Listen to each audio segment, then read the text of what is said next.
Boa noite! Pessoal, estamos começando mais uma live. A temática hoje é GC, né? Cromatógrafo a gás. Nós já fizemos DLC, tivemos um feedback muito legal. Queria agradecer muito mesmo quem participou.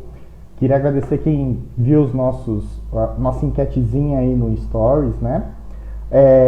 E eu queria também conversar que a ideia nossa aqui é a gente trocar informação, tentar ajudar o máximo possível vocês, né, nas técnicas que a gente tem, com a experiência que a gente já teve até hoje com essas técnicas, né. Quero lembrar que a TZF é uma empresa de consultoria e nós temos tanto para GC, para LC, alguns serviços que de repente pode ajudar aí na realidade do laboratório de vocês. Quem quiser mais informação, entrar no direct, mandar uma mensagem para a gente, por favor, porque a nossa equipe comercial vai conseguir te atender da melhor maneira possível. Bom, ontem nós tivemos uma live da parte de qualidade e análise instrumental tem que andar junto, essa é a filosofia que nós temos, tá? E essa é a filosofia que nós vamos seguir. Na semana que vem vai ter uma abordagem numa live específica sobre incerteza. Que será a Tatiana que vai fazer junto com o professor Igor, né? Que é o cara da incerteza. Quando a gente começa a conhecer a filosofia do ciclo de qualidade, a gente começa a entender um pouco mais o porquê que é tão importante a incerteza e um ponto principal que vocês vão descobrir isso na live da semana que vem. Qual que é a tomada de decisão que você tem com o resultado que você recebe em relação à incerteza do seu método? Fica a dica, hein? Nessa programação que nós estamos fazendo, tá? A próxima nós vamos abordar a cromatografia de íons. Se você souber alguém que tem a parte de cromatografia de íons, que trabalha, por favor, nós vamos tentar essa abordagem na próxima live. Espero que vocês gostem. E conforme for acontecendo a nossa temática de hoje, faça sua pergunta aí no direct, por favor. Quanto mais pergunta, melhor, tá? A gente sempre responde, sempre você recebe uma resposta, tá? Em cima da pergunta. A gente nunca deixa você sem resposta. Então, por favor, e acompanhe nas nossas redes sociais, né? LinkedIn, Instagram, Facebook. Vamos começar? Então, nessa semana, a temática é cromatografia a gás. A gás. A gente fala cromatografia gasosa, mas teve uma palestra que eu dei que eu aprendi que é a gás, né? E dentro dessa temática nós fizemos 10 perguntas na enquete, né? E aí nós vamos responder essas perguntas aqui para vocês. Por exemplo, a primeira foi: é possível fazer análise de sólidos para cromatografia a gás? A pergunta foi aberta de propósito. A resposta é simples. Sim, é. Quando eu tenho amostras sólidas, pastas, géis, que fica bastante complicada o preparo, a manipulação, a gente parte para técnicas que preparam a amostra de forma automatizada ou técnicas específicas para sólidos, por exemplo.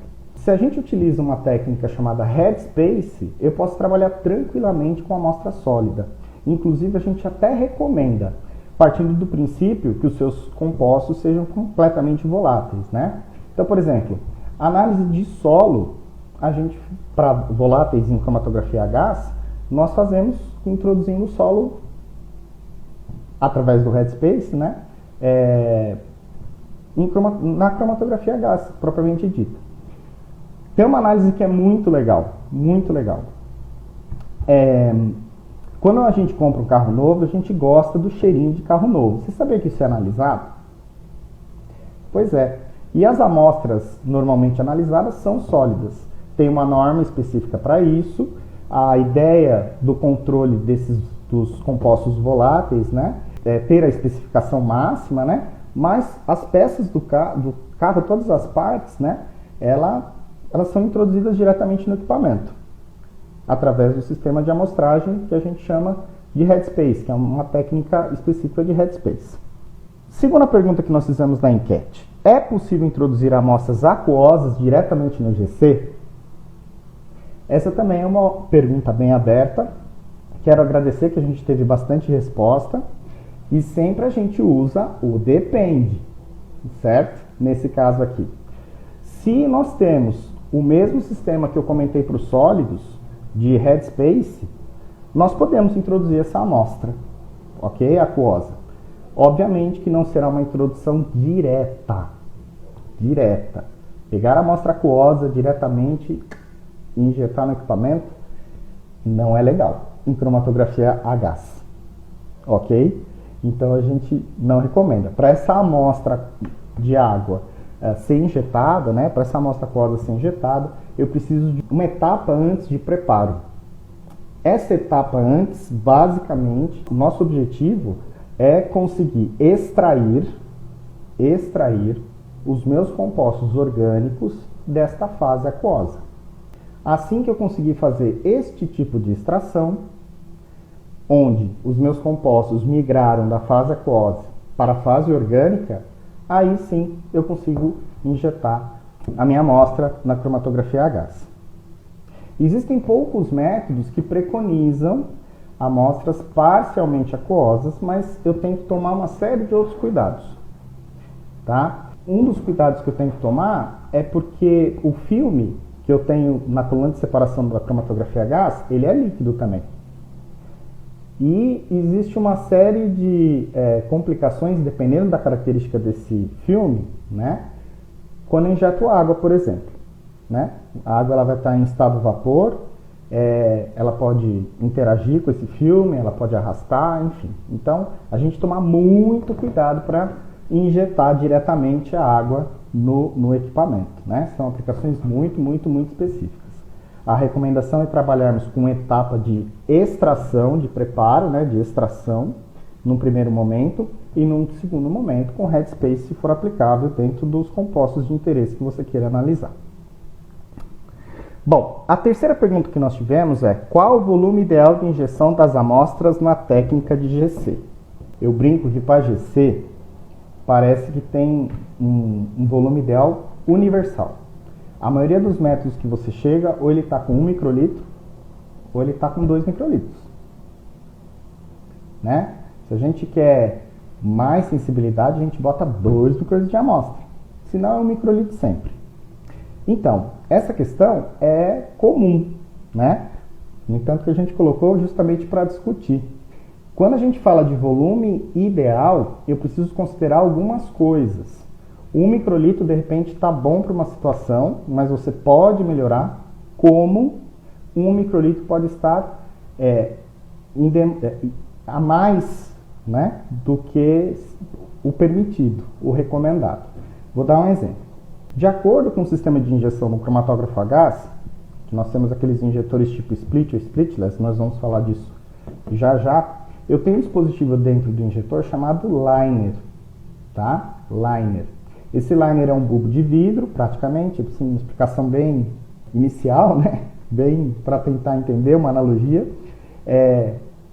E esse liner, ele tem um volume específico. E tem diversos liners disponíveis, né? Diversos. Esse volume específico precisa ser respeitado.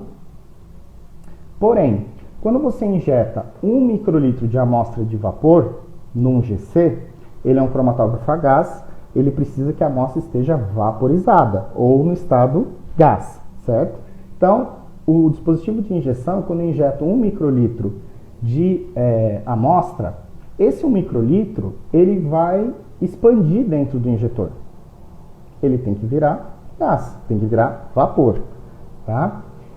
Olha que interessante. Cada solvente vaporiza, tem um coeficiente de expansão, que a gente chama, diferente do outro. Então, se o seu extrato final está em hexano, na hora que você injetar 1 microlitro, dependendo das condições de pressão, temperatura, quem lembra de Clapeyron e achou que não ia usar, é aqui que usa. E bastante, tá? Então, você tem uma condição de expansão pela pressão e temperatura. Com isso, o seu volume ali ele vai variar. Se você utilizar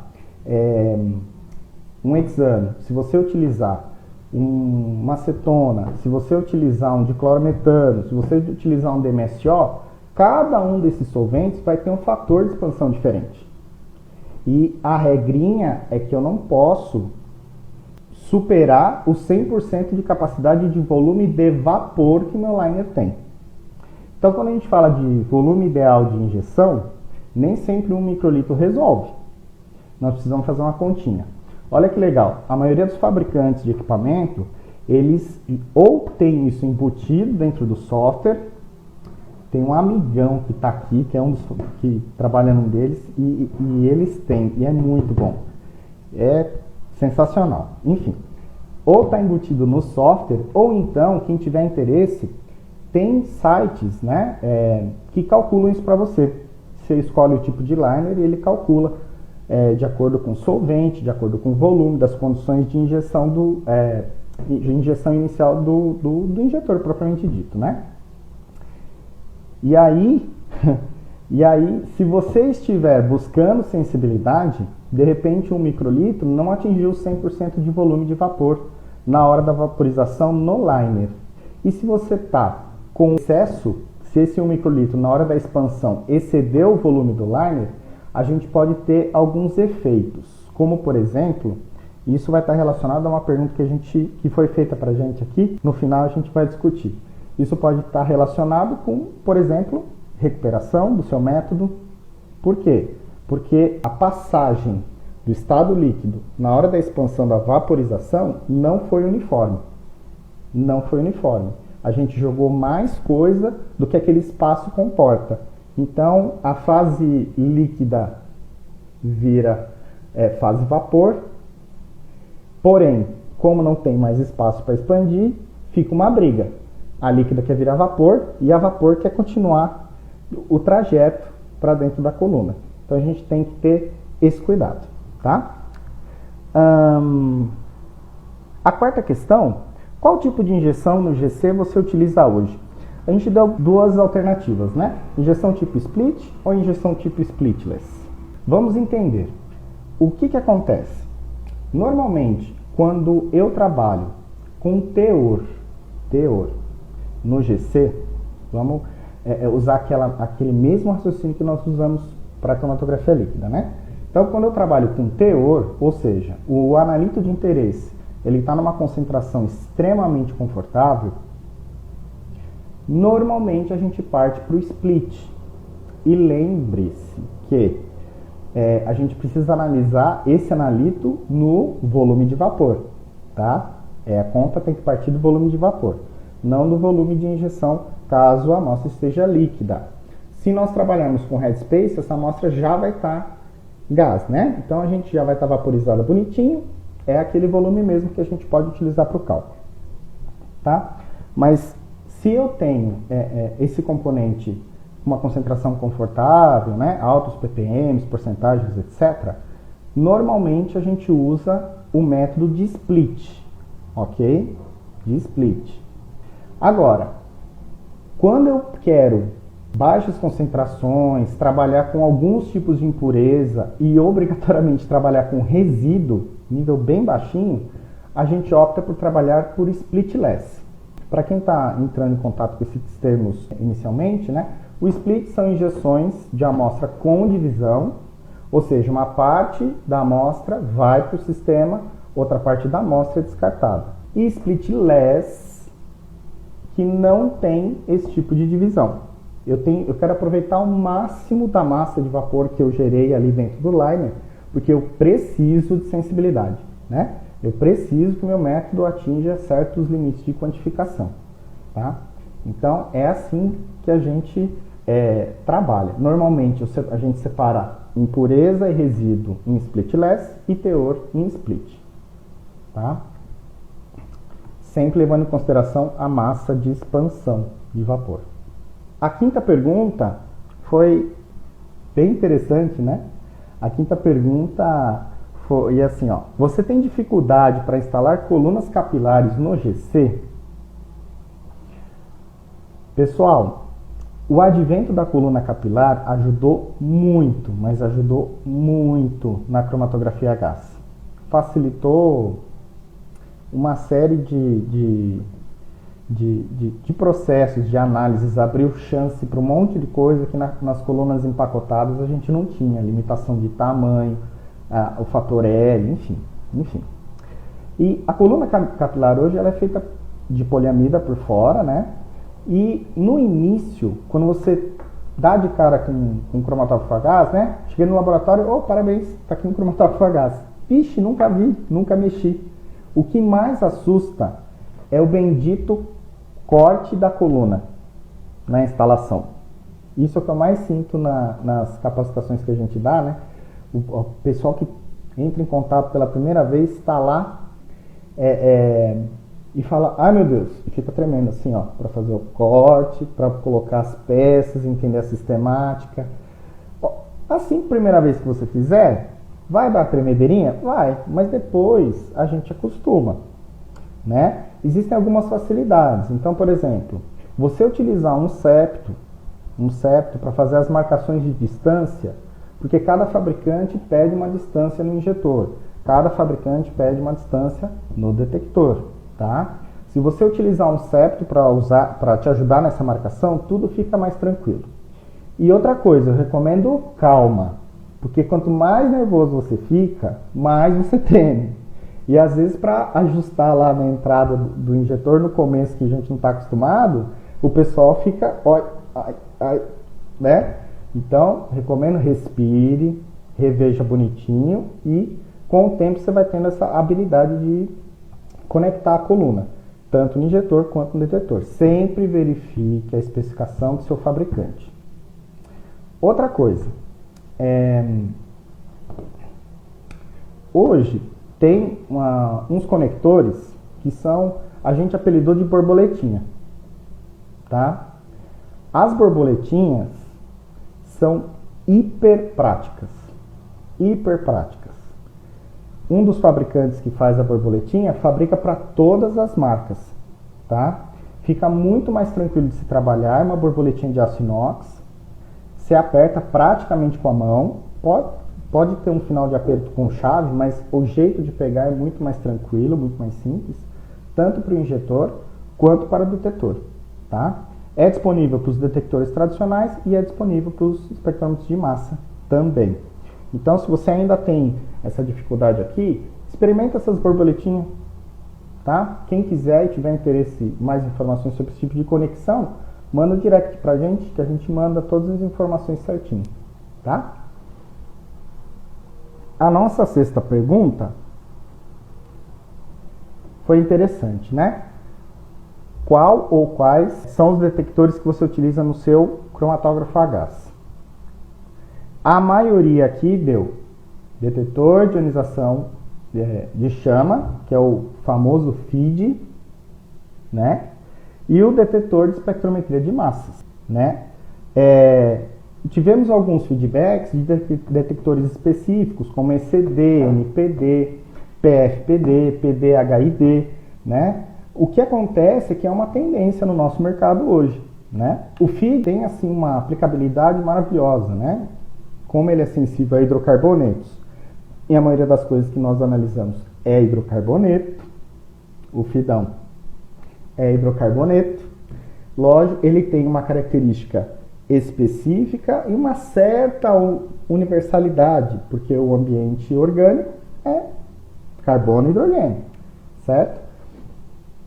A limitação básica do FID hoje são para alguns limites de algumas legislações, né? Essa é a única. Por isso que tem a alternativa do Massas. O Massas ele te dá essa versatilidade e consegue pegar um conjunto de moléculas com uma resposta muito interessante que o FID não consegue devido à característica dele, né? Os outros detetores específicos, eles ainda são utilizados, foram direcionados para aplicações específicas, bem específicas, né? Principalmente na indústria de petróleo, etc. Na prática, e há uma tendência, é que com o tempo todo mundo utiliza aí o espectrômetro de massas, tá? Teve um aqui que me mandou que ainda usa um analisador de massa, ainda usa não, né? Não saiu de linha. O pessoal usa o single quadrupolo, usa massa-massa e usa a Ion Trap. Olha, a Ion Trap, né? Reduziu um pouco o sonho, mas eram uns equipamentos bons, viu?